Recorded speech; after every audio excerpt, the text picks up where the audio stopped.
Okay, so apparently Diddy likes to rub applesauce all over his cheeseburgers.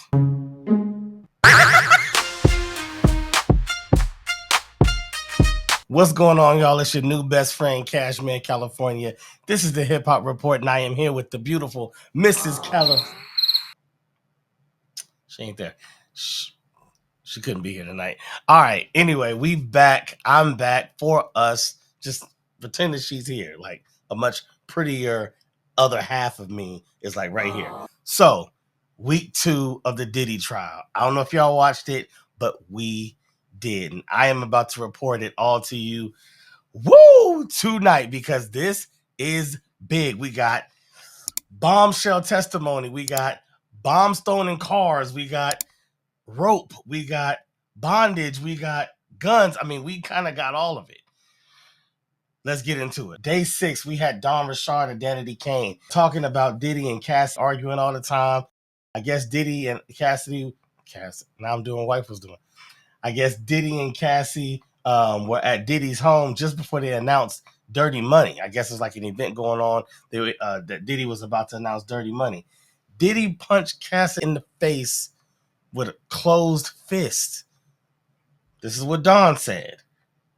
Cassie cried, but started putting on tons of makeup, gobs of makeup, which is crazy because I always thought Cassie looked like she's just like a natural beauty. So like she got me. I didn't see the tons of makeup ever, but trying to cover it up. Then she put on sunglasses, and I guess this is kind of dope. Shout out to the ladies. Dawn and Kalina Harper said that they put on sunglasses too, wore to the event as like solidarity, and so Cassie didn't really stand out. I think that was kind of dope. Don also said that Diddy swung at Cassie with a frying pan. Bro, this like old like 1960s angry black woman tales. Like, what you swinging frying pans at women? Allegedly, based on Don Richard's testimony, Diddy swung at Cassie with a frying pan, as well as another time that they were having dinner with some other celebrities, including Usher and Neo. You've been named. Where Diddy punched Cassie in the stomach. You can't make this stuff up, man. Swinging at her with frying pans, black eyes, beating her in the stomach. Like, what are you doing, bro? He was on something else. They talk about demon time. This is demon time. Well, y'all be like, oh, I'm going on demon. No, this is demon time. This is another level, allegedly. Okay, but the defense attorney, Nicole Westmoreland, did a great job in Cross. And that's the whole point of Cross. The defense is waiting. The prosecution, you can present all that you want.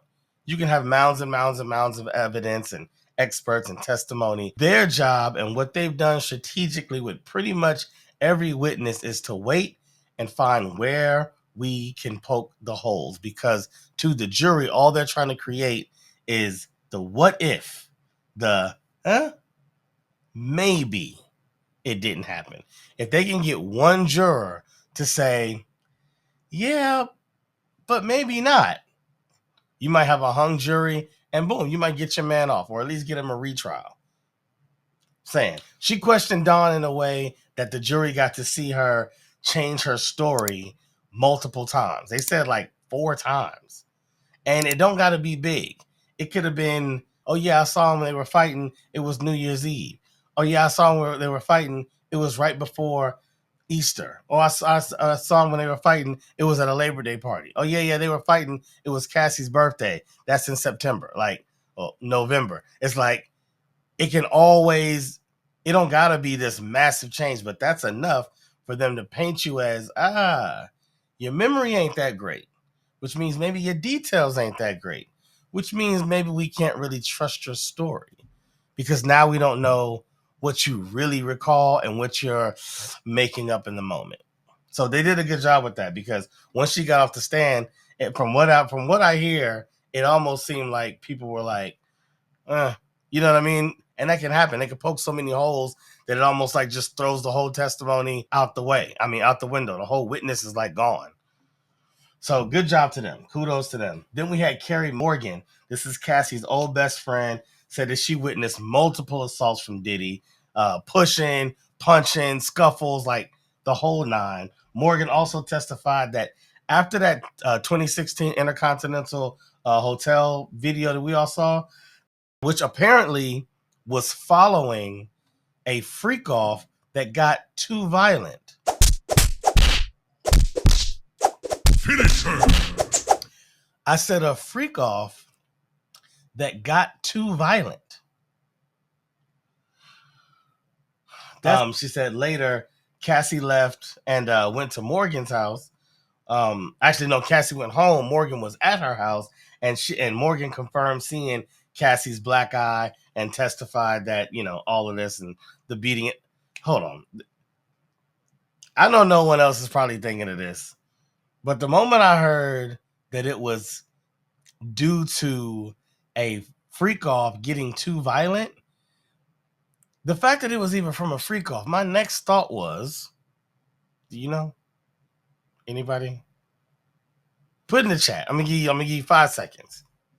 5 seconds that from the video that we saw, if that is the aftermath of a freak off that has now gone too violent, what's the thought you might have? 5, 4, 3, 2, 1.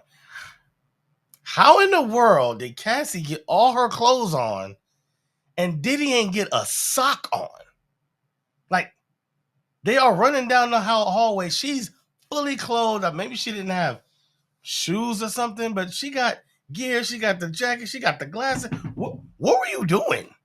Like, when she was putting all this stuff, were you that much in, you know, you so in your zone, you look up like, hey, where Cassie go? Bro, you ain't getting no clothes on. You grab the towel on the well. The towel's probably hanging on the... I don't know. That just seemed wild to me. Y'all different. Y'all are different. Morgan also said that after that, when Cassie came home or whatever, soon after, Diddy actually came to Cassie's apartment that he pays for and was beating on the door with a hammer. A grown man somehow has a hammer. Like, I don't know where you got a hammer from. You just left a freak off and somehow you got a hammer. Anyway, just going off the testimony. This is what she said, allegedly. It's beating on the door with a hammer. Police were called, not by Cassie or Morgan.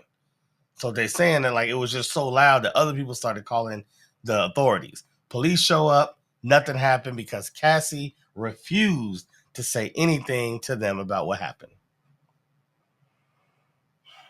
I feel sorry for her because I know it's difficult to be judged now. You know what I'm saying? Like, to be judged in this light. She had her suit against him, but that was settled and she moved on. And I think she moved on because of this. Like, I don't think that she wanted to let the world know. Clearly, like, the whole artist, being an artist lane is kind of like moved on from her life. She's married, moving forward, got a child on the way, blessed with all of that. Blessings to you and your family.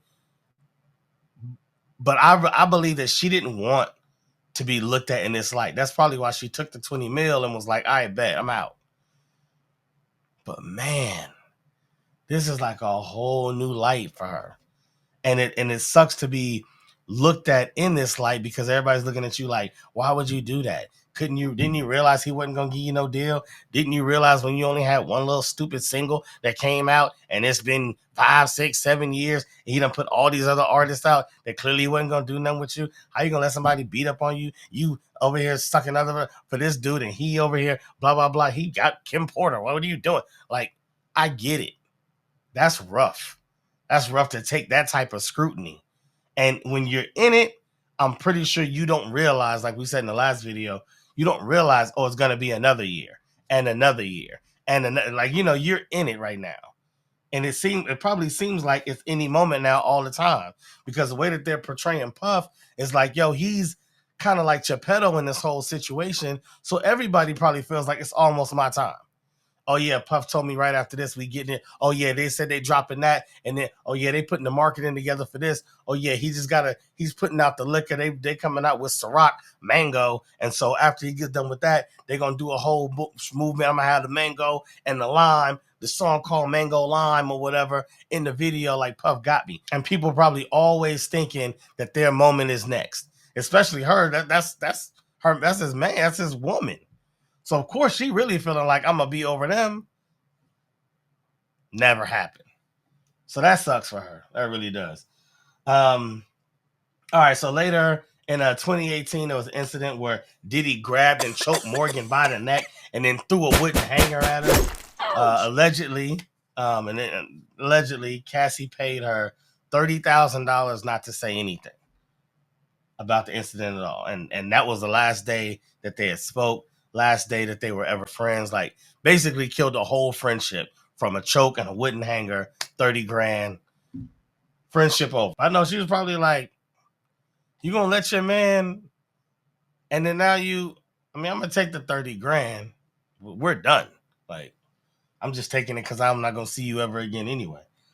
All right, moving on. Day 7, we had Cassie's mom, Regina Ventura. Shout out to Regina Ventura. She talks spicy. So, okay, there's an email that goes out from Cassie to her mom. Cassie is telling her, yo, Diddy is going to release like multiple sex videos with me. This is like around Christmas time, 2011. So apparently Diddy has all these sex videos that involve Cassie, and he finds out about Cassie and Kid Cudi's relationship, and this is his way of getting back at her. Like, you know what I'm gonna do? I'm releasing all these videos and just kill your whole image. The videos must have been bad, you know what I mean? Like, because you could just have sex and a sex video drop, and it might be actually be good promo. But when you start like pleading with people to pay him so that it don't drop, what's in the video, Cass? Puff is like, I need 20,000. Okay. Sidebar, because I know y'all thinking the same thing. What does Puff need with $20,000? That's like, give me them 2 dimes right now. Bring me them 2 dimes or your career is over. Like, come on, man. 20,000, 20 racks. What is that? She had to go take out a loan against her home, get a $20,000 check, sent it to Bad Boy, and guess what happened? 4 or 5 days later, the money just showed back up. She just get the money back. They ain't never said nothing about it again. That's manipulation. That's all that is. That's like another level of mind control. Like, got you stressing, worried, fearful. Now you trying to squeeze your little pennies together, putting loans together, calling the bank. You probably worried out your mind. He's just sitting back like, probably forgot about it. Like, said it and then moved on, was doing other stuff. And a few days later, it was like, hey, Puff, you got $20,000 from Regina Ventura. He was like, Regina Ventura? That sounds like Cassie name. What's Cassie last name again? Ventura. Oh, the 20. Oh, the 20. She said that? That's crazy. Man, send that back, bro. Send that back. I ain't bothering her. I'm off that. Whatever. Send it back. Send her $20,005, like, just for her time. Like, tell her it's for her time. Cross didn't do nothing. The defense was like, you got it. We ain't even touching that. Cassie didn't have her phone because, they talked a lot about how Puff would take things from Cassie. Like, the security guard said something about that. Other assistants said that about Puff taking things from her. And I'm like, what is that? Like, it's I don't know. Again, it's just more manipulation, more control, more of a power trip. And maybe this kind of lends to the coercion. Because a lot of times when you're hearing this testimony, when you stand back, you think, okay, this is crazy domestic abuse. This is crazy, like, mental abuse and physical abuse. But what does this have to do with racketeering? What does this have to do with, prostitution, transportation for prostitution, and like the charges? Like, yeah, this is wild. Yeah, Diddy has been on demon time for a long time, clearly, allegedly. Let me stop and say, Diddy has obviously pled not guilty to all of this. So right now, these are just stories. Okay, let's just keep it at that. These are just stories. But they say that's how you make something stick. You know what I'm saying? Like, you throw so much stuff at it, so much evidence at it, so much nastiness that it's like it stinks so bad that you can't walk away from it. And I'm starting to feel like maybe that's their angle, because when you step back, a lot of this does not look like racketeering and all these other things, but that manipulation factor, when you start showing people saying that, oh yeah, he beat her, bruised her, extorted her, forced her to do things, blackmailed her, whatever, all these things. After a while, it's like, okay, well, maybe there is coercion, because it starts to just stink so bad you can't walk away from it. You can't go, well, but it doesn't sound like coercion, so not guilty. You see what I'm saying? Like, you start to feel like, well, he's guilty of something. And yeah, they're gonna have the jury instructions that the judge will read, that will tell you exactly what things to focus on when you are finding out if the person is guilty or not guilty. When you're trying to judge if they're guilty or not guilty, they will give you the elements that you are to focus on and what you're not to focus on. However, there's always what's between your two ears, and the human heart and mind think about those things. And no matter what, it is very difficult for any jury, prosecution knows this, any jury to just say, man, after all those photos and those videos we saw and that testimony we heard, not guilty? Nah, guilty of something. You gonna be guilty today. Give me your phone, Cass. Give me your phone, Cass. Cass. Give me that phone, Cass. No. Give me that phone. All right, so then we had David James, a former assistant, worked for Diddy for 2 years, 2007 to 2009. So he used to set up the rooms with the water, the Astroglide, alcohol, drugs, food, all of that. Diddy loved applesauce and Jello. Interesting. And puts applesauce on his cheeseburgers. Okay. So here's one of my. I'm gonna try to get through this. I'm sorry, but applesauce and Jello. Okay, let's connect the dots. Who's known for Jello pudding pops? Okay, he had a case. He's right. Okay, cool. The applesauce we've never heard of, but applesauce and Jello are very juvenile, right? If you think of a place that kids love, I can't even. I won't even look at you. Name a place that kids love to eat. Exactly. McDonald's. And whose favorite restaurant was McDonald's? I'll wait. I'm done waiting. R. Kelly. Is it interesting to you? Like, it's interesting to me that these alleged and convicted sexual deviants have these weird juvenile tendencies, these weird juvenile cravings. Jello pudding pop. I love McDonald's. Applesauce on my cheeseburger.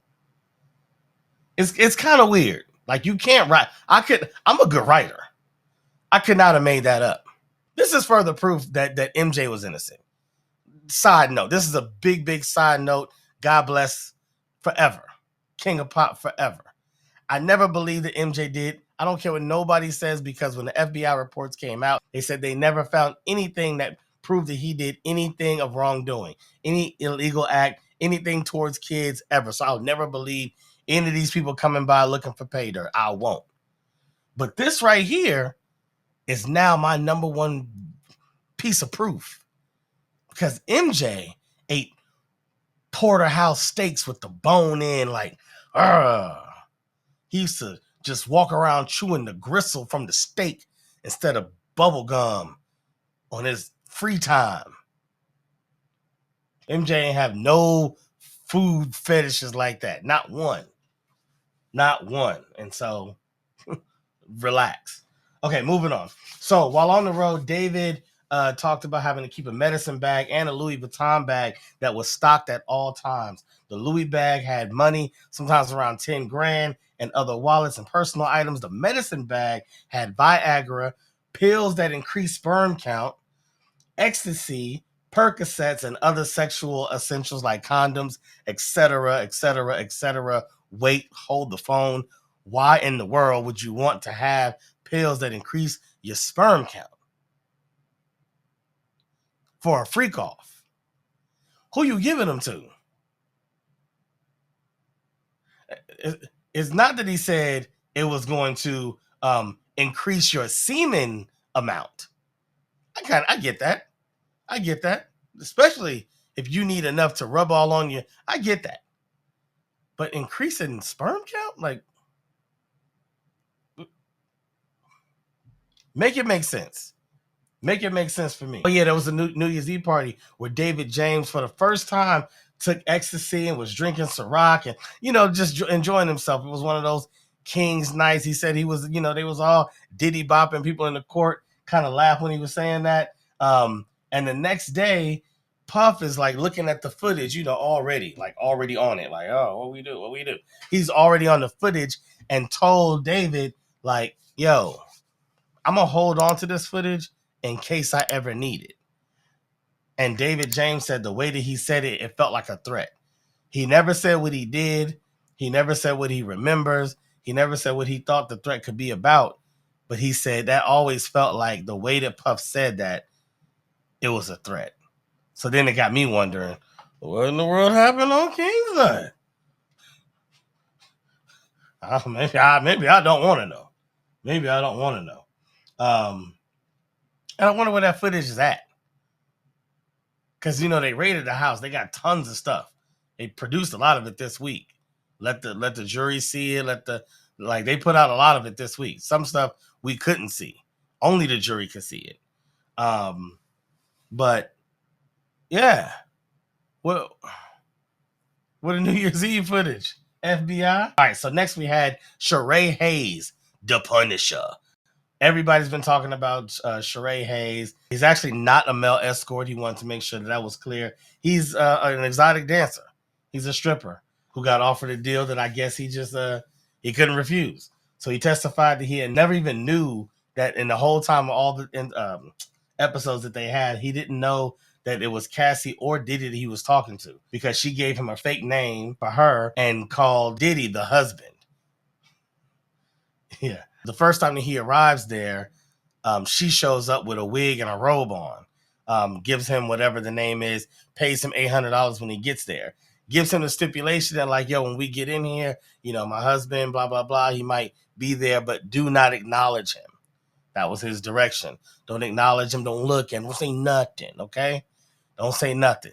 And he wants me and you to just rub baby oil on each other. So they go in.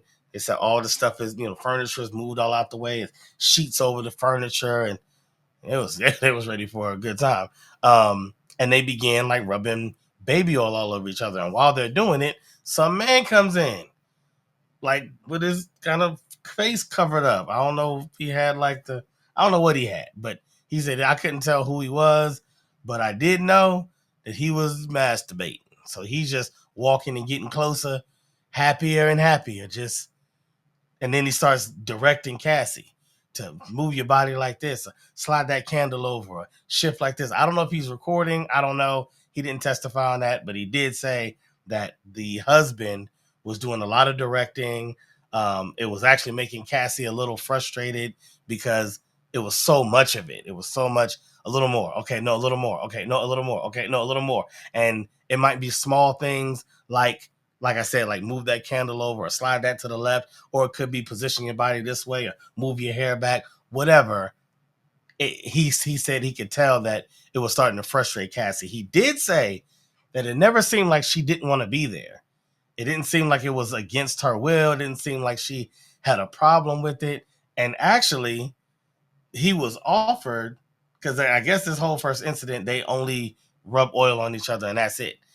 he said penetration was offered, like intercourse was like, yo, you can if you want, and he declined. He also talked about having erectile dysfunction because of all that directing. So I don't know if those two things, kind of go hand in hand. If he just felt like I can't even do nothing right now because it's so weird, or what it was, or he just, was kind of weirded out by the situation, so he just didn't want to do it. But apparently they had like 8 to 12 more encounters after that, and by the second one, it was full on intercourse from there on every single time. So yeah. He said he was leaving that first one, they gave him another $1,200. So he made like $2,000 for this baby oil scene.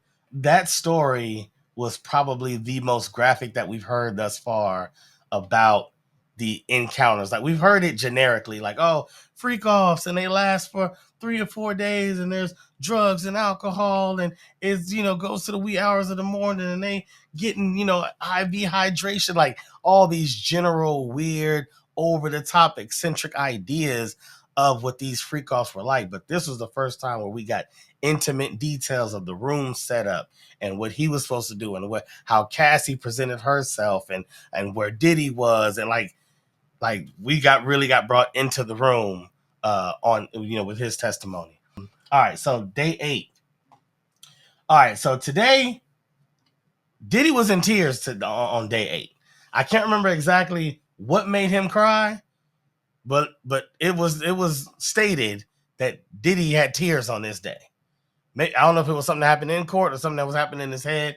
Not 100% sure. But we also had raid photos, and they captured guns, dozens of bottles of baby oil, boxes of heels, like brand new women's heels, sex toys, bondage restraints, bundles of rope.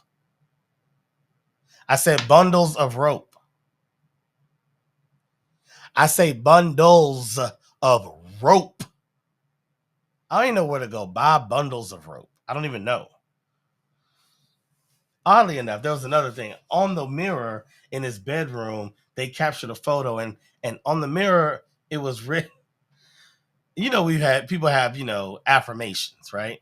Your affirmations might be, I'm a great friend, or I'm successful at what I do, or I'm beautiful. The things that you want to remind yourself of. You know what Diddy's affirmation said? You a legend. As wild as that is, for all the stuff that we've heard, I can't front. That's kind of hard. That's kind of hard. No Diddy. That's kind of hard. You a legend? Like, you might say something like, you are important. You are well deserving of a life of influence or a life of luxury and status. Like, you might have those kinds of things, but just straight out, you a legend. You feel me? I mean, it doesn't hurt that he kind of was and is at the time. But still, imagine your affirmation. You a legend. Write that. Write that on your bathroom window or mirror today. You a legend. And don't take it down till you become one. Law enforcement confirms finding a plethora of guns along with a variety of drugs, including red pills, orange pills, blue pills, and black pills. I'm like, what is that? That's when the feds come. You take that black pill. All right, so they said 80 to 90 agents raided the home that day. You know that the videos we saw with everybody, 80 to 90 agents. And that was something that the defense brought up, the defense brought up, that was basically saying, like, why was it, so excessive? You know what I mean? And they use that to also point holes. Like, you took photos of the guns all laid out in bags and blah, blah, blah. Why don't you take pictures of the guns before that so we can see what they naturally just look like? Or you took photos of this, but you didn't take photos of what it looked like when you just walked in. Where are the before photos? Now, they're not proving anything by doing this. All the defense is doing is making the jury take one step to go, oh, yeah, huh? That's it. That's it. You're not proving anything. They didn't even try to say, well, the guns were actually like this. And then they ain't doing that. But when you look at these photos and these images as a human, your mind, most of us don't live lives like that. So as your standard, citizen, let me say it that way, you're just like blown away. Like, man, look how big his house is. Whoa, look at all these agents here. Oh, these dogs, and they came by land and by sea, and look at all these rooms. Oh, how many guns they got. Look at these drugs and this baby oil. It's just like sensory overload. So the defense goes, wait. Here's something to think about. It's a posturing thing. And it makes the jury go, oh yeah, that's right. Let's get back to the case. Oh, that's right. Let my mind get back to guilt or innocence, or guilt or not guilty. Let me get back to my critical thinking. Very smart from the defense. Very smart. Somewhere between day 8 and 9, George Kaplan, he kind of starts on day 8 and finishes day 9. But he was Diddy's executive personal assistant. He started his career with Nickelodeon, actually, until his boss moved on to work for Combs Enterprises and took him with him. He actually was going to plead the fifth when he testified. That was his plan. But he was able to get the judge to offer him immunity. And so he decided, okay, I'll tell the truth. And so he decided, all right, I'm going to tell everything. But then when he told everything, yeah, it was some stuff, but it wasn't like immunity worthy. So now I'm wondering, like, did he leave something out?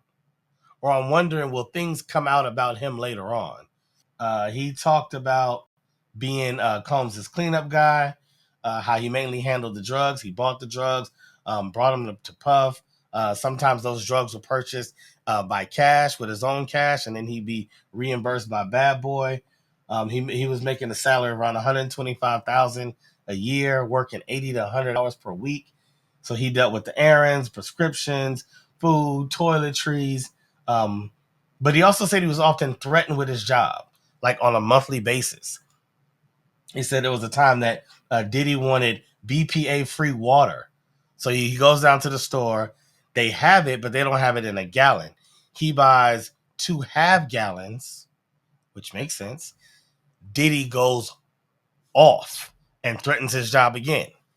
Like, he's like, Diddy goes ballistic about buying 2 half gallons to make a... Maybe he didn't know. I don't know Diddy. I don't know him. I know that he used to go up to Howard to go put on shows, but I don't know if he actually went and learned nothing. I don't know what his high school life was like. So maybe he was like, I didn't say bring me 2 halves. What I'm going to do with 2 halves? I need a whole gallon. Don't make me say it again. Don't bring me 2 halves. That ain't even half a gallon. I don't know. I don't know what he thought the 2 halves and what, I don't know. But anyway, threatened his job again. Tell him he's going to get fired. George set up Diddy's hotels rooms, basically to make it feel like home. You know, bring his clothes in and put the candles out, lay the alcohol out and get the drugs out and put the freak off supplies out. Like he was that guy. He was that guy. So I think because of that, you know, he also talked about, you know, him witnessing certain things with Puff and being involved or around when things would happen. And so I think his testimony gave a impression that he was in the midst of Puff on a day-to-day basis. He was walking around with Diddy to work with somebody for 80 to 100 hours a week. You got to see some stuff, right? You gotta, and you the cleanup crew, you the setup and the cleanup crew. You done seen some things. You done heard some things. You know some stuff. So I'm starting to think that that's what the immunity was about. Because when I first started reading the transcript for his testimony, I'm sitting there waiting, like, okay, like waiting. Where is it? Where is the juice? And then he's done. I'm like, no juice at all. After him, I can't remember which day this was. Anyway, Dr. Don Hughes, this might have been day 9. Dr. Don Hughes, psychologist, she spoke about victims of abuse in relationships, kind of like talking about how they cope, reasons that they might stay, reasons that they suppress memory to like protect themselves. And the defense attempted to poke holes in her, making the jury think about the fact that really as an expert, she hadn't looked at any specific psychological data about Cassie. So she was given generalizations about women or people in abusive relationships, which was still credible for the prosecution because you're trying to get the jury to understand kind of what we talked about a moment ago. Like, why don't you just leave? Why are you sitting around here letting this man beat up on you? So if you have someone who's saying generally people in abusive relationships cope in these ways, then at least that gives them some reason. You see what I'm saying? That kind of cleans up some of the doubt that the defense is trying to create. That, well, maybe it was just a loving relationship. Maybe that's why she didn't leave. Maybe she's saying all this stuff now because things went south, but in reality, she loved Diddy. And so, of course, she didn't leave because this was who she wanted to be with and where she wanted to be. These are the things she wanted to do. It's good. It's good on both sides. It was good to have her, even though they, tried to say she was just generalizing. Now we in day 9, ladies and gentlemen. Ladies and gentlemen, day 9. This is the last and final day of testimony. After this, we go into a long recess, 4 days because of Memorial Day. 4-day weekend for the jury and the court and all of the professionals there within. You guys are doing a great job in the Southern District of New York. But on day 9, ladies and gentlemen, Kid Cudi steps to the stand. Kid Cudi, I shouldn't even call it the stand.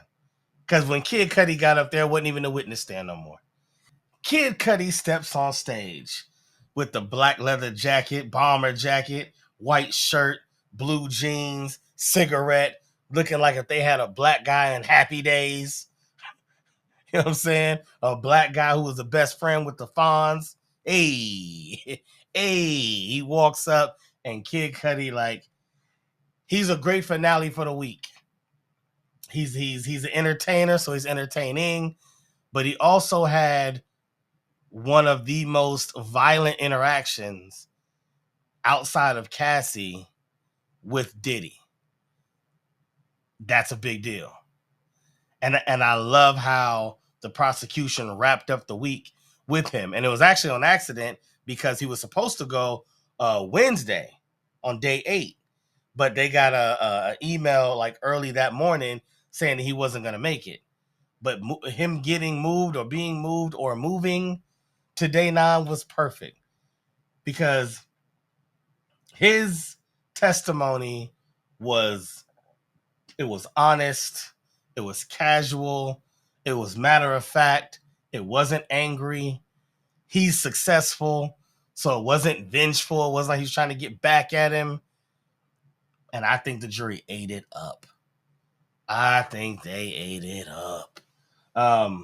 So Kid Cudi taught us Scott Muscudi, shout out. When your mama named you something, you got to shout out your real name.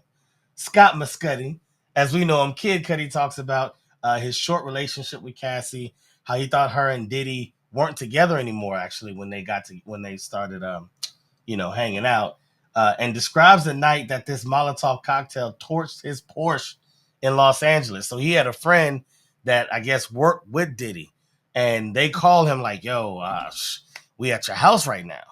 He's like, what are you talking about? It's like, Diddy got us at your crib. Like, they in the house right now. He's like, what? So he still had Diddy's number from before. He calls Diddy like, yo, you in my crib? And Diddy says, I just want to talk. And so he's like pissed, like, hey, I'm coming. I'm there. You stay right there. I'll be there in a minute. And Diddy says, I'm here. Kid Cudi's not far. They said he was like maybe 15, 20 minutes away.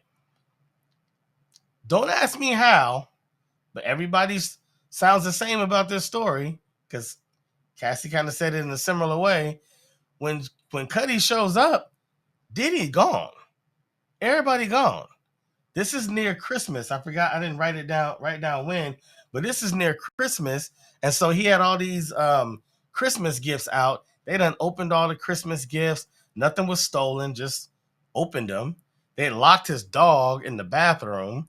And his dog, he said, from that point on, his dog was like real, like shaky and fidgety and scared, nervous. And that's sad because, who knows what got done to the dogs. He can't even look at the cameras because he said that all the cameras they have been like turned and moved. But no Diddy. Like, well, I just told you I was coming there. You said I'm here. Why you sliding out? Now see that right there, that's some, the men know what I'm talking about. That's some that's some right there. Okay? Y'all know what that is. Like, so you can choke women, you can punch women in the face and the stomach, you can do all this other stuff over here, threaten people with their jobs, but then when it's man to man, and somebody really want to come see you about this business and say, all right, let's talk about something right now. Now you out. You got the church finger up.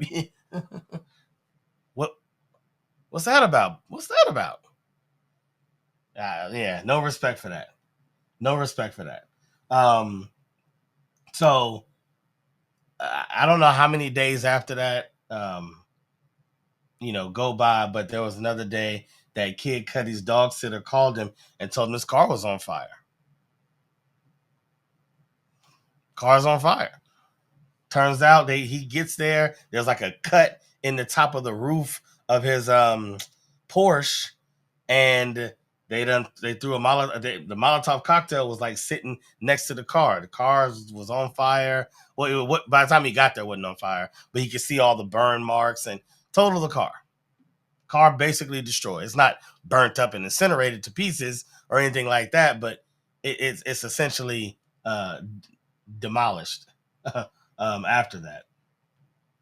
So later there was this meeting at Soho House. So Cudi goes up to Soho House to meet with Cassie and Diddy to basically try to squash all this, like put this in the past. I don't know why he was trying to do that, but that's what he said that he went to go do. And he said he walked in the room and Diddy was like looking out the window with his back turned and his hands like behind his back, looking like a Marvel supervillain. Maybe with like a little cape, little air blowing through the room where it's like shirt was kind of but yeah, he said he looked like a supervillain. The court laughed at. That's what I'm saying. I think he really got through to the court because that's one thing about humor. I say this all the time. That's why when comedians die or when comedians get sick or comedians get hurt, it hits us different than when like an actor or an artist or a producer or something like that. Because comedians, like, they tap into our souls. It's different. Like, there's something about a comedian that feels very personal, your interaction, you're liking that person. And so humor, that's why a lot of girls will say, I want him to have a good sense of humor. Because that humor, like, it just penetrates something deep inside.